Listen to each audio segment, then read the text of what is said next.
What's up, guys? Welcome back to my channel. I'm Siren Frost. Now, today I got lucky and had a day off, so I got plenty of time to kill, and I got a chance to do 2 more deck profiles, or try and get this all over and done with, as all updates. But you know how it goes, it's usually a pain in the ass to do. Anyways, so today I'll be doing a deck profile update of my Genesis Fenrir deck. Compliments of set 8, as I said for all my other previous videos. This deck is now more focused towards on Fenrir and the Revelation skill, which I personally enjoyed the most because it lets you look at the top card of your deck, and it determines whether it goes in the soul, and you can rest a rear guard. Or in the grade 4 Fenrir's case, you can look at the top 2 cards of your deck, put one in the soul, put one on top of your deck. It sets up for a lot of triggers and a lot of good luck. I think it's pretty much a good luck deck right there. Now, so many people I found out, shockingly, there's only been like a couple of people that only played the Fenrir, and that was just me and this other guy, Kyle. And the rest of them just played like Dark Irregular Shaharat, which Shaharat, Gold Paladin, Royal Paladin, Mega Colony. In fact, I actually won my first round at my locals last Saturday, playing this deck, and the candidate was I was against Mega Colony's Dark Face. And I guess, I was on the verge of losing until the Stride Fodder came in my hand. So it came in quite handy. But unfortunately, the kid got really salty and got really pissed off. And for some reason, I got a huge thrill out of that one. Because it just showed how people can really feel really salty when they lose. So, at least it was just nice to win at least one match. For a change. Now, anyways, with that being said and done, let's get on the deck profile. So, I changed it from Fetter Lading to Fetter Creator Vaughn. Yuck. Sorry, I was going to say, what?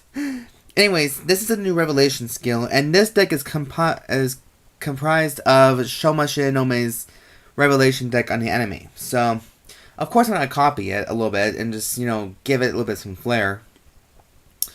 But anyways, so what Vaughn's ability is, if this unit was rested due to an effect by Revelation, or by an effect, you can give one of your rear guards or any unit on your field 2,000 power.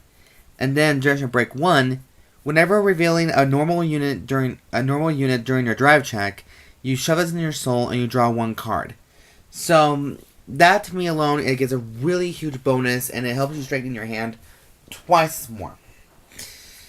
So, let's put that right up there, because we're going to do, well, actually, I'm doing it anyways, because I thought I figured I would do everything from grade 0s to grade 1s, just all in one video, but nope. So for triggers, we're playing actually 4 heals, 4 stands, and 8 crits. So, of course, I'm going to play 4 copies of Goddess of Youth Hebe. I just like it because, it's a woman and it's a goddess, so you gotta have goddesses in your life, Next, we're playing the overcrazed, oversexed, and overpowered stand trigger and the unbelievable Dreaming Dragon. This dragon was the whole reason why I won that match against that Mega Colony player, which I was very thrilled of. He allowed me to get, at the end of the turn, you can, during break 1,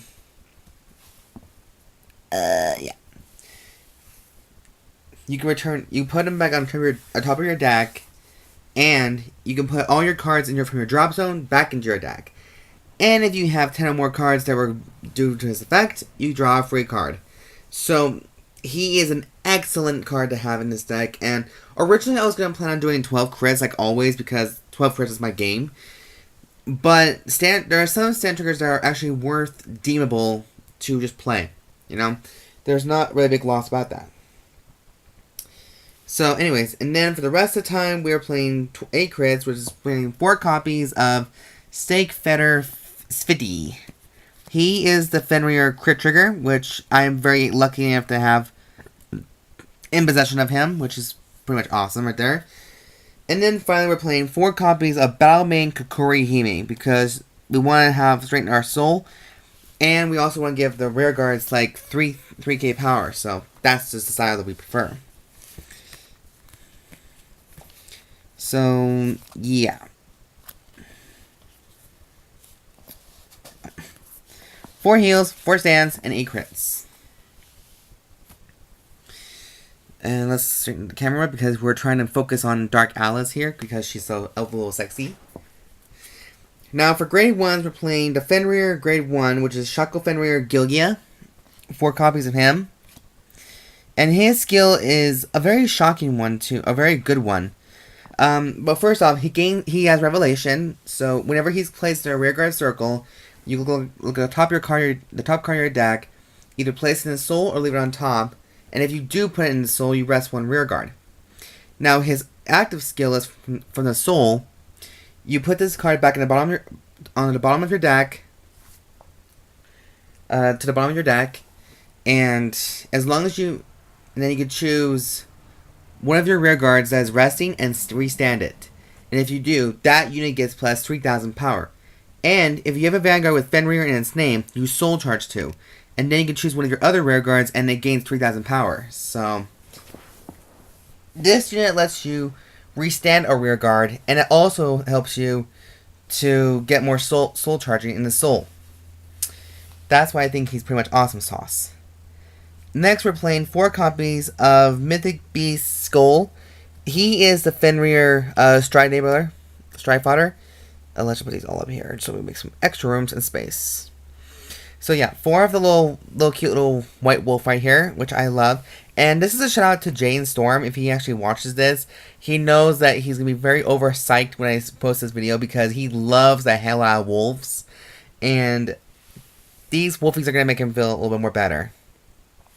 So anyways, Skoll's ability is, when he's placed in a rearguard circle, you can reveal a grade 3 in your hand, and you search your deck for a copy of Fenrir and add it to your hand. From your deck and add it to your hand. And then of course, you shuffle your deck and you discard 1 card from your hand. And whenever this unit pay for cost for stride, this counts as a grade 3. So, makes sense. Now, this next one, you guys are probably thinking, what in the fuck? I'm playing 2 copies of Mythic Beast Hati. I see a lot of people actually play him at 4. And you know, to be honest, I was really kind of thinking about playing him at 4. But Gelgja kind of took the spot on that one because originally that's just how I prefer, you know, most of the time. So, and I rarely get Hati's skill off anyways. So I rarely get it on anyways. But what his skill does, whenever a unit is put into a drop zone from the soul, this unit gets plus 3,000 power, or 1,000 power. So, yeah, that's not a bad thing. And finally, we're playing 4 copies of Goddess of Decline Hel. She is the Genesis Perfect Guard damage flipper. So, when it comes to some decks, like, there are some cards in here that can do Carablast, some pretty good. And that's why she's just mainly in here until we get the new, shit, do we ever actually get a new Perfect Guard of that one? Relation? I don't even know for the life of me. Okay, well, anyways, so that's why until we get a newer G Perfect Guard for Genesis for relation only, this is as best we can do. And I'm pretty sure we're getting a new one in set 10. That's what I'm guessing because Fenrir's future self has been revealed to us.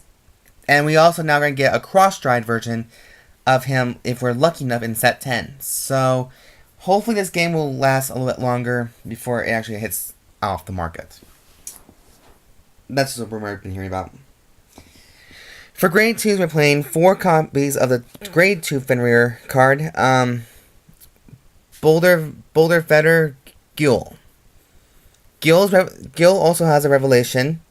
And his other skill is, you generation break 1, you Carablast 1.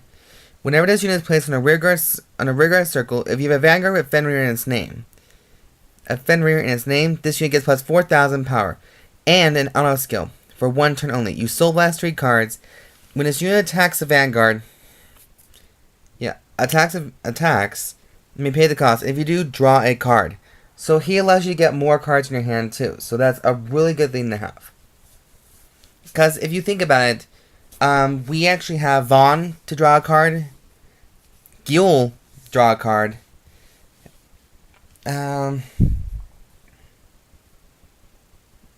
I can't remember for the life of me anymore. Oh, and the grade 4 Fenrir. So technically there's a lot of cards you can actually use to draw more cards. Next we're playing 3 copies of Mythic Snake Jormungand. He's just like Hati. He gets 1,000 power for any unit sent to a drop zone from the soul. So that's no surprising right there. And then for our final grade 2, we're playing the newest edition and the most powerful of the grade 2s is 4 copies of Battling Kotonoha. I love this girl's artwork, first of all, and the best part about her is she does not require a duration break, so she can do this skill on her own free will. She also has revelation, and then her skill is whenever a unit is sent to the soul due to revelation, she gets 1,000 power, and whenever a card gets sent to the soul, she also gets an additional 1,000 power.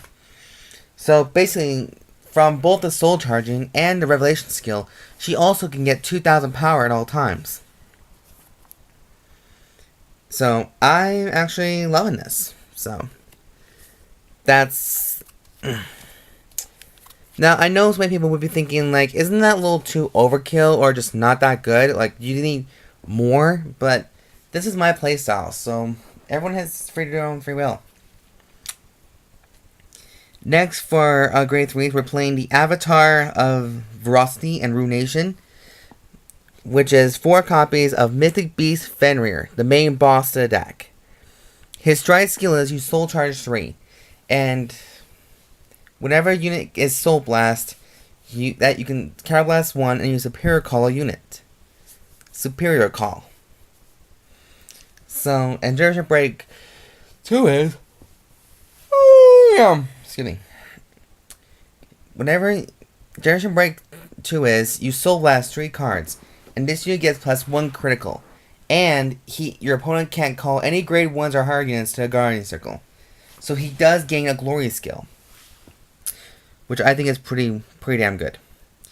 Next, finally, we're playing 4 copies of Ice Crest Goddess Svava. And I love her skill, and she's also Revelation. Whether she's from the Vanguard or Rear Guard. So this is the best. Or, wait, hold up. Yep, I was right. Vanguard, Rear Guard. But her active skill is, for once per turn, Duration Break 1. Use Soul Blast 3 normal units. And this unit gets +5,000 power. And then, if she was in the Vanguard circle, you draw a card. So, again, this is another unit that has power to draw cards. So anyways, that is the conclusion of that main deck. Now on to the G deck. I'm only playing 2 copies of Mythical Hellsky Beast Fenrir. Just cause I just didn't have a chance to pull any more in my boxes. So I managed to get 2. So that's not really a bad thing. So, and 2 is the only thing you can do right now at the moment. So what I love about him is, unlike the other future selves, he does not require a Persona Blast. So that to me alone is an awesome skill. Now his skill is Duration Break 2. He changes the effects of Revelation to other Revelation monsters to a new skill called look at the top 2 cards of your deck, put 1 into Soul and put 1 on top. And an active skill is of his own, which I didn't know at the time I can do. His skill is you Counter Blast 1 and you Soul Blast 3. And you can draw a card. Or, yeah, you may draw a card, and if you do not, put up to 1 card from the top of your deck into the Soul. Choose one of your rear guards, and that unit and this unit gets +3,000 power in a turn. So he does contain a little bit of a Dark Quartz ability. So, ow. Sorry guys, I only hit myself on the table. So, he's basically your main finisher for the deck. I mean, I've seen people maybe play him at 2. I'm playing him at the second round. But I'm not quite sure about that. Next, for his other evolution, we're playing 4 copies of Mythical Destroyer Beast Vanargandr. Vanargandr's skill is a very deadly one at that too. There we go. His skill is Duration Break 2. You Soul Blast 6 cards and you flip 1 copy of Vanargandr face up in the G zone. And whenever he attacks the Vanguard, you activate the skill. And when your opponent may choose to guard or not to guard. And if they guard, then you also have to gain a new skill. You look at the top 4 cards in your deck and determine whether up to 4 cards, you can place all 4 of them back to the top of your deck, or place up to 2 or 1, face 1 or 2, top of your deck, and 2 at the bottom. So this is where it gets really fun. Whew. Sorry guys. You actually control what triggers can be up there or not. And last time I actually pulled 3 crits and 2 crits. So that's like a very deadly skill. Next, for the deck profile for Great Forest, we're playing 4 copies of Great Angel Doombrace. Maybe there was one time I did play him at 2, but Doombrace is an essential card to have. Like, I love him. Like, it took me a very long time to actually get 2 more of these guys, but hell, I finally got him. So, that's not really a bad thing at all. His skill is, for once per turn, you Soul Blast 3 cards, choose up to 2 units from your side of the field, and they get plus 5,000 power. And if you have 2 or less cards in your soul charge 3. So this helps you refuel your soul even more. Next, I'm playing 2 copies of Beast Slayer Military Deity Terror. Tyr is, I really get him off, so active skill is Soul Blast 3. Look at the top card of your deck and put it in the top or bottom. And until the end of this turn, this unit gets a new skill. When you draw a check reveals a grade 1 or greater, you may soul charge 3. So he also helps you do a soul charge. And then finally, for Great Forest, we're playing 4 copies of Sky Dome Battlemane.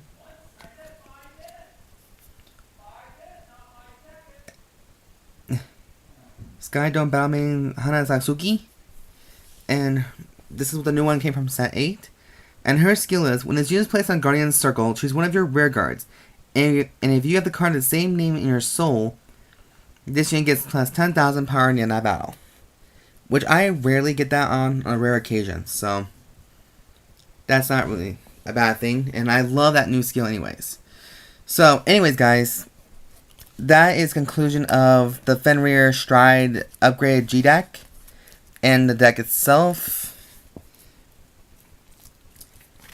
And I really love this deck, guys. I'm not really complaining about it, so it's really a fun deck to play, and it's good for competitive purposes if you want to go competitive. So anyways, guys, that is conclusion of the deck profile. I hope you guys like it. Please subscribe, like this video, thumbs up for this video, and please, guys, comment down below and let me know what you guys think about it. And do me a favor, guys, check out my other deck profiles. Like, they're not bad. Like, they're really pretty good. At least in my eyes, they are.